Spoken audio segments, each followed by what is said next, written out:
bagaimana orang sedunia bisa dibohongin tentang COVID itu. Bagaimana seluruh dunia bisa divaksin tanpa tahu apa itu yang dimasukkan dalam tubuhnya. Dan sekarang penelitian-penelitian menunjukkan betapa ngerinya akibat dari booster yang mereka berikan. Baru hari Kamis kemarin Pfizer dengan Moderna mengajukan izin pada FDA untuk membuat vaksin lagi Omicron yang ada XBB-nya, XBB apa. Artinya mereka akan membuat penyakit lagi. Nah, seperti itu. Kalau kita terus seperti ini, kapan kita mau selamat? Bapak-bapak, kita harus berhenti untuk bersangka baik tata cara di negara ini. Kita harus mencari jalan dengan cerdas, mencari jalan keluar dengan cerdas. Kalau menurut saya, ya harus ada revolusi konstitusi tanpa ampun. Nggak bisa lagi dengan 2002.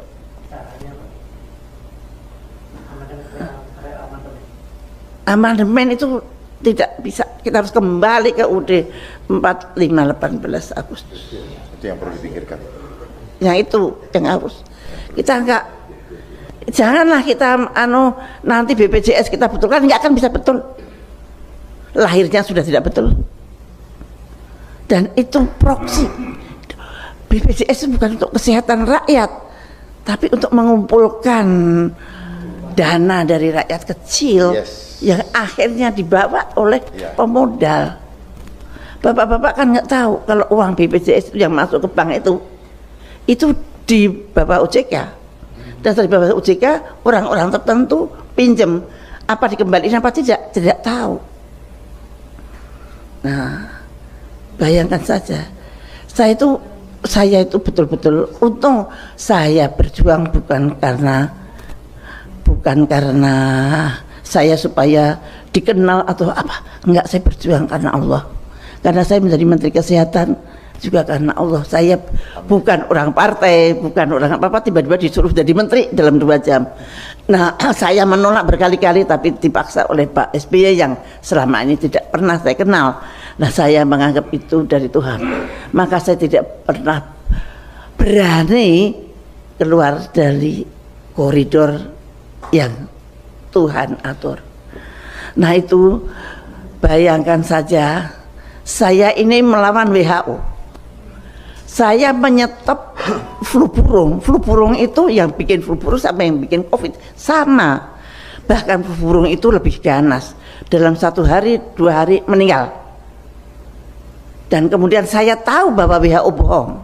Saya membuktikannya dengan riset sendiri. Profesor-profesor saya kumpulkan, buktikan bahwa ini. Mereka mengatakan human to human transmission, saya mengatakan tidak, ini buktinya virus saya tidak mempunyai reseptor human to human. Mereka mundur. Mereka mengatakan bahwa orang itu mati karena ketularan ayam yang mati. Saya membuktikan ayam yang mati dan orang yang mati tidak ada hubungannya. Virus yang ada di ayam tidak akan mengganggu orang. Mereka mundur.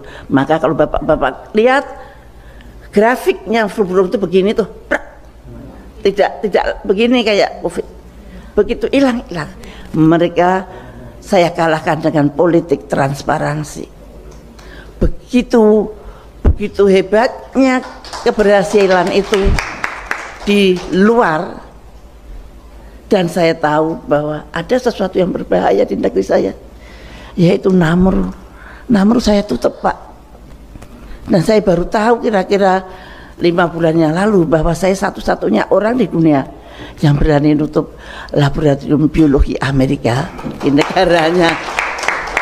Mestinya pemerintah belajar ketika ada, tapi ternyata saya malah masuk penjara. Padahal saya tidak menyerang pemerintah loh. Saya menyerang penjajah. Tapi saya di penjara. Dengan tentu saja dengan caranya, dengan fitnah, dengan apa. Saya di penjara 4 tahun, Pak. Tapi ya nggak apa-apa. Saya berpikir barangkali tidak ada yang mau mengerjakan pekerjaan itu kalau saya tidak di penjara. Betapa ngerinya kalau Namru itu masih ada dan kemudian ada COVID, kita lebih parah dari Wuhan. Tapi rakyat nggak tahu kalau itu saya selamatkan. Saya sampai sembunyi-sembunyi, saya sampai diselamatkan oleh BIN, diberi pengawal, sniper segala macam, karena waktu itu saya sangat berbahaya. Dan saya artinya saya menaruh nyawa saya untuk bangsa dan negara saya.